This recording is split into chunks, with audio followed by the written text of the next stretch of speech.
Mesdames, Messieurs, bonsoir. Bienvenue dans ce journal. À la une de l'actualité, le 1er mai, une journée de revendication des syndicats de travailleurs. En Côte d'Ivoire, l'événement donne lieu à une rencontre entre les organisations syndicales et le gouvernement autour de plusieurs sujets. Une célébration aux origines diverses en fonction des pays. Dans ce journal, on reviendra sur ces traces historiques et les enjeux en 2022. C'est le dernier virage avant la fin du mois de jeûne. Le Ramadan qui est une période hautement spirituelle pour le fidèle musulman. La communauté multiplie les prières, les invocations et les actes d'adoration de Dieu. Un moment de privation, de partage, de solidarité et de dons constatés tout au long de ces dernières semaines. Après l'État de Côte d'Ivoire et une firme égyptienne signent 3 conventions. Des logements sociaux et de haut standing seront construits en masse sur toute l'étendue du territoire national. Le ministre de la Construction, Bruno Nabagné-Koné, et le vice-président de la Société Arabe Contractor ont signé ces accords ici à Abidjan. Et puis dans ce journal, à suivre le dossier de 2013 à 2015, l'Agence universitaire de la francophonie et l'OIF ont soutenu la phase expérimentale de l'initiative francophone pour la formation à distance des maîtres en Côte d'Ivoire. Cette approche est aujourd'hui ouverte à d'autres branches de l'enseignement. On fait le point 9 ans après. Le vice-président de la République, Tiemoko Melia-Koné, a rencontré ce matin l'ancien vice-président Daniel Kablan-Duncan. Je vous propose qui a sanctionné cette rencontre avec Jérôme Kofi Abolin. Le vice-président de la République a rendu ce jour, vendredi 29 avril 2022, une visite de courtoisie à l'ancien vice-président de la République, M. Daniel Kablan-Duncan. Cette visite revêt plusieurs symboles. En premier lieu, l'ancien vice-président Duncan est un aîné du vice-président Koné avec qui il a précédemment travaillé à la BCEAO. Ensuite, l'ancien vice-président Duncan a eu l'honneur et le privilège d'ouvrir la fonction de vice-président de la République et y a donné un contenu. Au moment de commencer à exercer la fonction de vice-président, il était normal pour le vice-président Koné Tiemoko Méliette, s'inscrivant en cela dans une démarche typiquement ivoirienne, de venir saluer son aîné et prendre des conseils. Les échanges entre les deux personnalités ont été cordiaux et fraternels.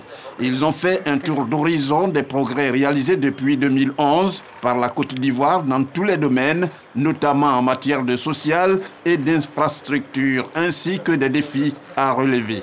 Au terme des échanges, le vice-président Koné Tiemoko Méliette a dit s'être enrichi des conseils de son aîné et prédécesseur.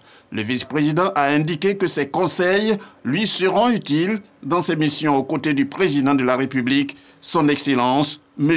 Alassane Ouattara. Et je vous le disais en début de journal, le 1er mai, c'est dimanche. Justement, voici ce communiqué du ministre de l'Emploi et de la Protection sociale qui porte à la connaissance des populations vivant en Côte d'Ivoire qu'en application des dispositions de la loi du 20 juillet 2015 portant Code du travail et du décret du 4 novembre 2011 modifiant et complétant le décret du 7 mars 1996 déterminant la liste et le régime des jours fériés. Le dimanche 1er mai 2022, jour de la fête du travail, est déclaré jour férié chômé et payé sur toute l'étendue du territoire national. Le 1er mai 2022 étant un dimanche, en application des dispositions susvisées, le lundi 2 mai 2022, lendemain de la fête du travail, est déclaré jour férié et chômé sur toute l'étendue du territoire national. Et nous avons justement un invité sur ce plateau, c'est le ministre de l'Emploi et de la Protection sociale, Maître Adama Camara. Monsieur le ministre, bonsoir. Bonsoir, M. Kolo. Alors, le 1er mai, c'est connu, la célébration et les modalités beaucoup moins, en raison justement du contexte avec la fin du mois de jeûne, d'où votre présence sur ce plateau pour qu'on comprenne davantage. D'abord, c'est quand la célébration de cette fête du travail? Merci, M. Touré. Koulibaly. M. Koulibaly, je suis sur ce plateau.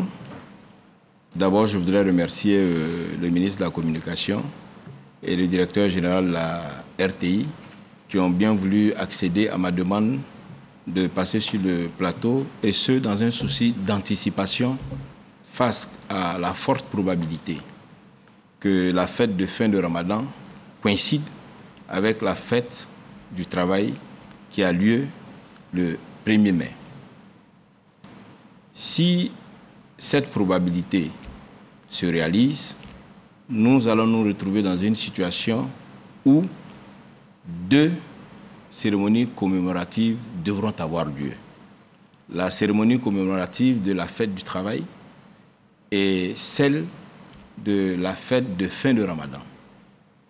La fête de fin de Ramadan, qui est une fête familiale et une fête communautaire, mobilise les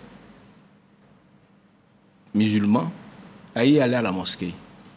Et après la mosquée, ils doivent faire des visites de famille, de sorte que ce serait quasiment intenable que les 2 fêtes soient commémorées dans leur activité le même jour. Le gouvernement, sur instruction de son Excellence, Monsieur le Premier ministre, a instruit le ministre que je suis pour discuter avec les centrales syndicales et le patronat. Des discussions que j'ai eues avec les centrales syndicales et le patronat, ils ont décidé d'avoir une attitude citoyenne en raison de la laïcité de l'État. Et cette attitude citoyenne s'est matérialisée par quoi? Ils ont accepté, si la fête de fin du Ramadan coïncide avec la fête du travail, ils consentent, c'est-à-dire le dimanche, ils consentent à ce que les activités commémoratives de la fête du travail soient reportées le lundi dans l'après-midi. Étant entendu que dans les textes en vigueur, depuis 2011, si la fête du travail tombe un dimanche, le lendemain, lundi, est férié. Si la fête de Ramadan tombe un dimanche, le lendemain est également férié. Depuis 2011, en plus des fêtes civiles, à savoir la fête de l'indépendance et la fête du travail, des fêtes religieuses ont intégré le périmètre de l'extension des jours fériés si la fête tombe le dimanche, à savoir la fête de Tabaski, la fête de Noël et la fête de fin de Ramadan.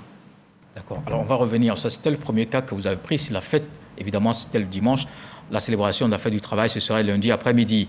Mais si la fête de Ramadan, c'est le lundi... Si la fête de Ramadan, c'est le lundi, il n'y a pas de changement. Le seul changement qu'il y aura, c'est l'horaire de célébration des activités commémoratives.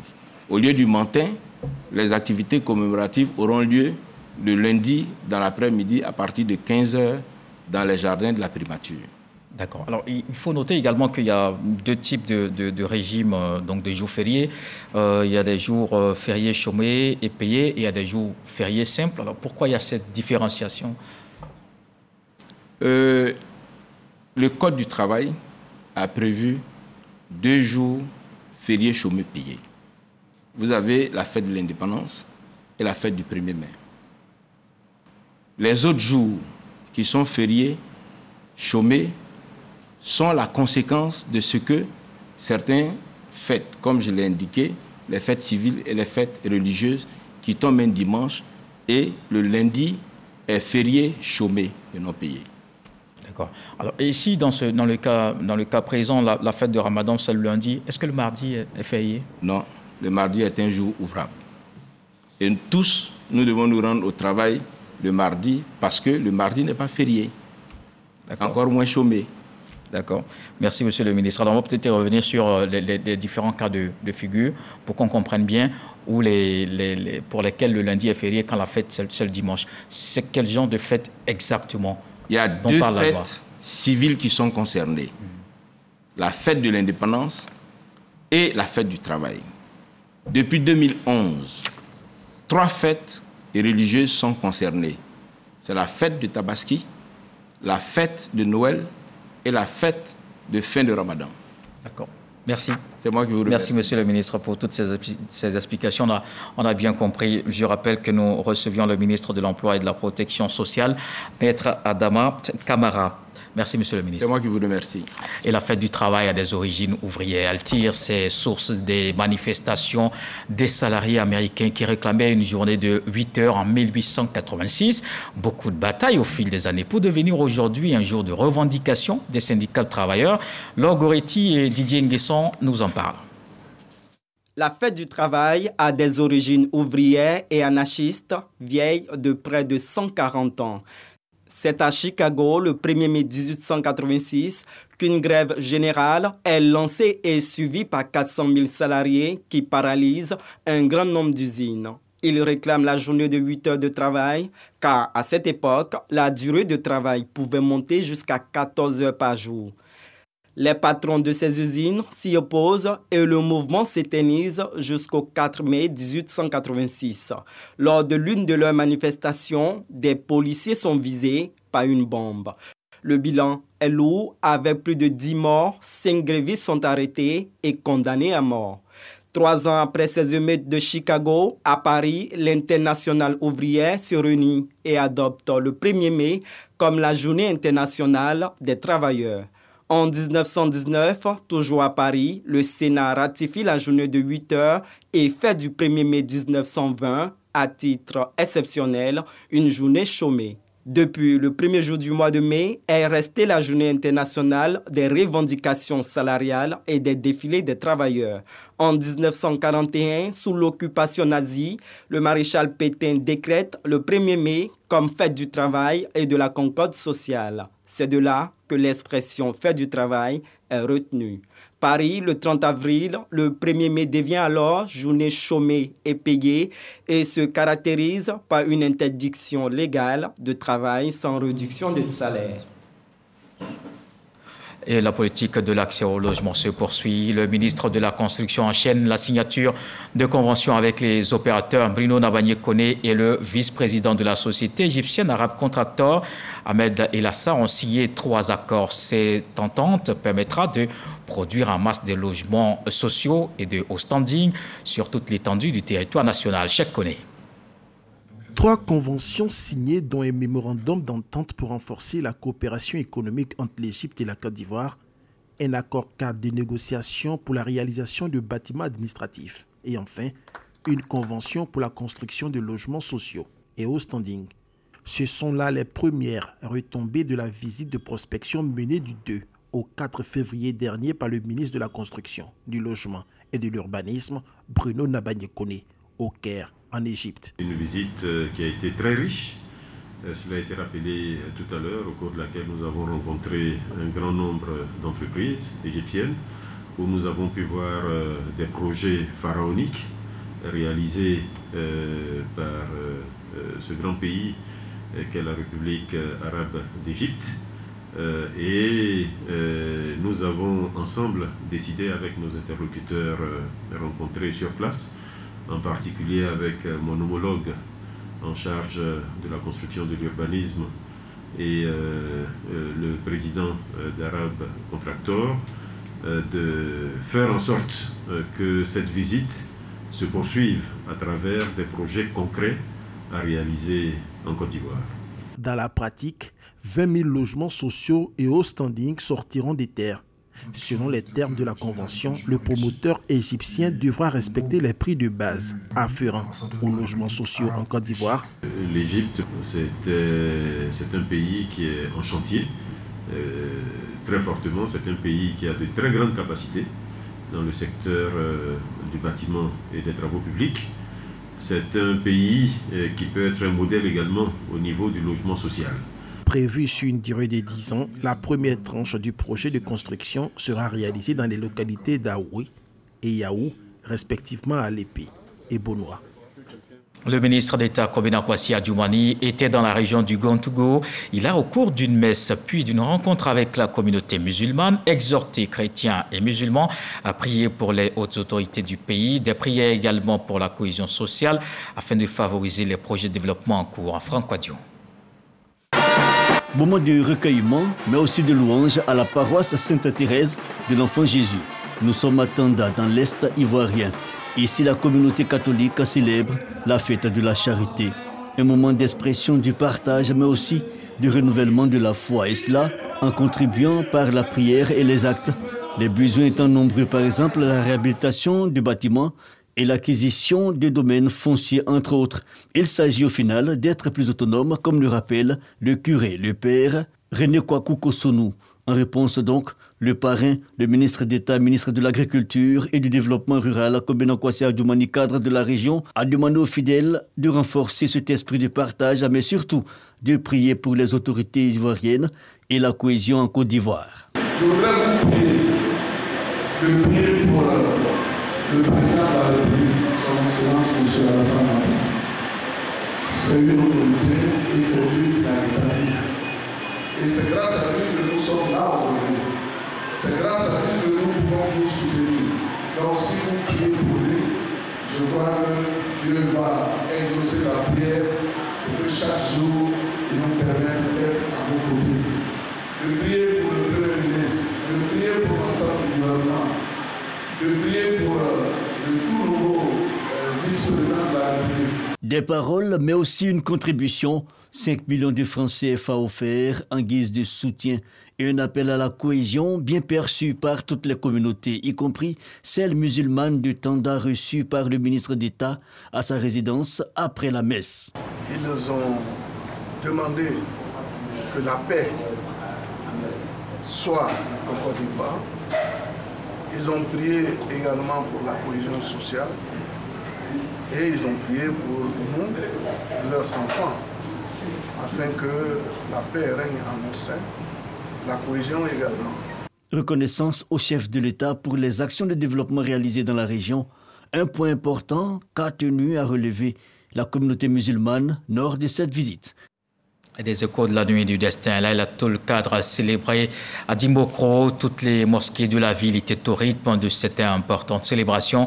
Parmi les fidèles, le ministre Adama Coulibaly qui a organisé une rupture collective avec la communauté musulmane de la localité. On le voit avec Eugène Atoubé. Dimbokro, nuit du destin. Quand sonne minuit, la grande mosquée du quartier Sokoradjan est pleine à craquer.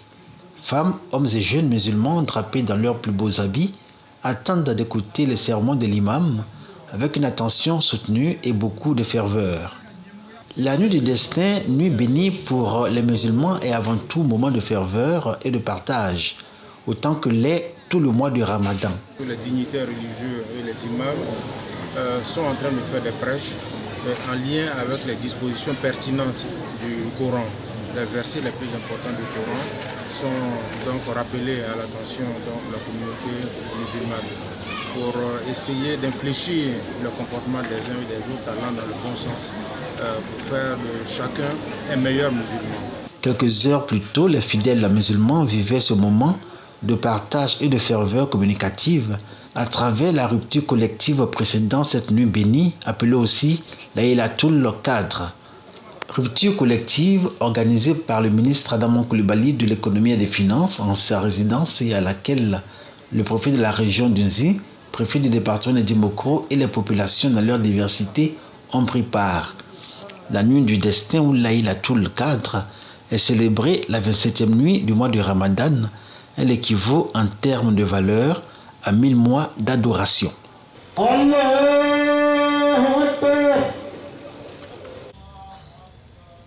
N'est pas en reste de l'élan de partage dans ce mois de Ramadan.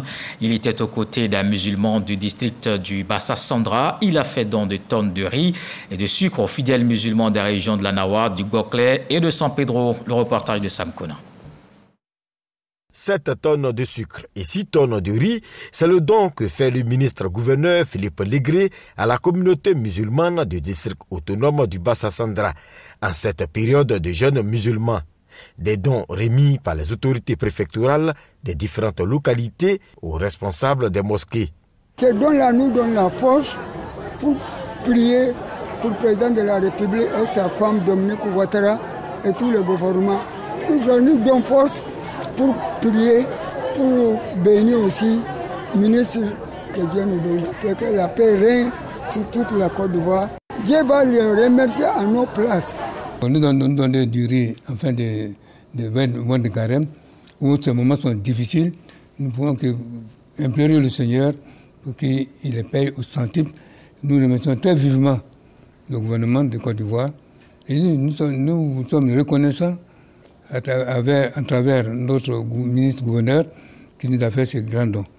Pour le représentant du ministre-gouverneur, il est important de soutenir la communauté musulmane en ces moments de pénitence. Le ministre-gouverneur a choisi de fêter ses dons à cette période parce que généralement, en fin de jeûne, c'est des moments encore plus pénibles. Et lorsque tu viens soutenir tes parents, ils ressentent vraiment que les autorités sont toujours à l'écoute. Après la nuit du destin, les fidèles musulmans s'apprêtent dans les tout prochains jours à célébrer la fête du Ramadan. Et on reste dans le partage et la solidarité. Les fidèles multiplient les actes parfois à l'endroit de non-musulmans. On verra avec cette initiative de Touré Kaidiatou Koulibaly. Elle a sillonné les villes de Ferké et Abidjan pour donner le sourire aux femmes veuves. Walter Amadou Ouattara. Des vives et non-vivres distribués aux femmes démunies et veuves des villes de Ferké-Sédougou et d'Abidjan. Une initiative de Touré Kaidiatou Koulibaly, opératrice économique.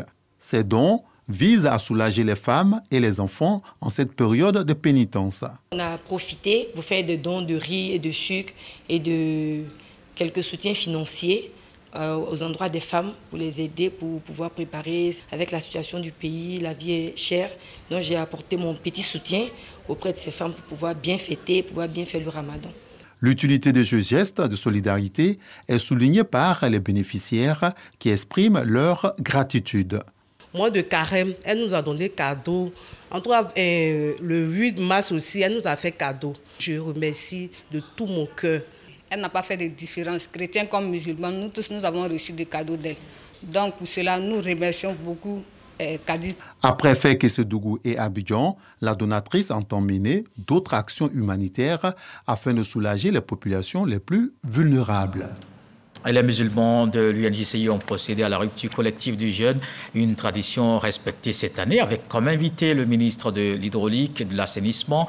Bouaké Fofana a saisi l'occasion pour inviter les médias à s'impliquer dans la lutte contre l'insalubrité. Khalil Diomandé, Walter Amadou Ouattara. Les fidèles musulmans de l'Union nationale des journalistes de Côte d'Ivoire, UNJCI, et leurs coreligionnaires chrétiens réunis pour partager un repas. À leur côté, le ministre Bouaké Fofana. Ce moment de solidarité a tout son sens en ce mois de Ramadan, selon le premier responsable de l'UNJCI. Il était important pour nous, comme chaque année, de marquer le coup par rapport aux jeunes musulmans. Nous le faisons aussi pour serrer les liens entre nous, pour montrer qu'à l'UNJCI, toutes les religions ont leur place. À l'Union, il n'y a que la solidarité, rien que la solidarité. Lorsqu'il est appelé à s'exprimer, Bouaké Fofana affirme sa satisfaction de soutenir l'initiative. C'est pour lui l'occasion d'exhorter les médias à s'impliquer davantage dans la promotion des actions de salubrité. Nous sommes dans le mois de Ramadan, c'est un mois de solidarité, c'est un mois d'échange. Donc c'est avec grand plaisir que j'ai répondu à leur invitation aujourd'hui. Donc je voudrais compter sur la grande famille des journalistes de nous aider dans le travail qui est le nôtre. Vous savez qu'aujourd'hui, on s'occupe des enjeux de l'hydraulique, de l'eau potable, les enjeux de l'assainissement, donc également les eaux de pluie, les eaux usées, et les enjeux de la salubrité, donc la propreté dans notre environnement. On peut mettre tous les financements qu'on veut, toute l'énergie, toute l'ardeur qu'on veut, mais la question de fond, c'est le changement de comportement de nos compatriotes. Et ceux qui peuvent aider à ce changement de comportement, c'est surtout et d'abord les journalistes. Autre temps fort de cette rupture collective, des dons en vivres et en numéraire remis aux épouses de journalistes décédés. Des prières ont été faites pour le repos des défunts et pour la cohésion en Côte d'Ivoire. Les fidèles musulmans vivant en France se sont réunis récemment pour une rupture collective de jeûne de Ramadan. Ces Ivoiriens ont passé ce moment de partage ensemble avec l'ambassadeur Maurice Korkou Bandama et de Ouattara Draman, cadre du HDP en charge de la diaspora. Des Ivoiriens d'autres confessions religieuses ont aussi partagé ce repas. Des prières dites pour la stabilité et le développement du pays. Moussa Konaté. Rupture collective du jeûne de Ramadan initiée par la communauté musulmane vivant en France. En présence de l'ambassadeur de la Côte d'Ivoire, Maurice Korkou Bandama, ces fidèles musulmans se sont mobilisés pour ce moment de partage et de retrouvailles. Je voudrais vous réitérer nos sincères remerciements pour votre présence, marque de votre intérêt et de votre engagement pour une cohésion, une solidarité entre les Ivoiriens, tant prônée par son Excellence M. Alassane Ouattara. Patron de la cérémonie, Ouattara Draman, cadre du RHDP en charge de la diaspora, a félicité l'ensemble des Ivoiriens de France et les guides religieux pour leur esprit de cohésion et de fraternité. À chaque fois, la solidarité, la cohésion doivent être les guides de vos actions. C'est ensemble que nous serons forts. Et nous devons nous faire en sorte d'être performants dans ce que nous organisons. Cette rupture collective du jeûne du Ramadan en France a vu la présence des Ivoiriens, d'autres confessions religieuses venues apporter leur soutien à leurs frères musulmans. La Covid-19, on en parle, la pandémie n'est pas encore terminée. La vaccination permet de se protéger et protéger les autres.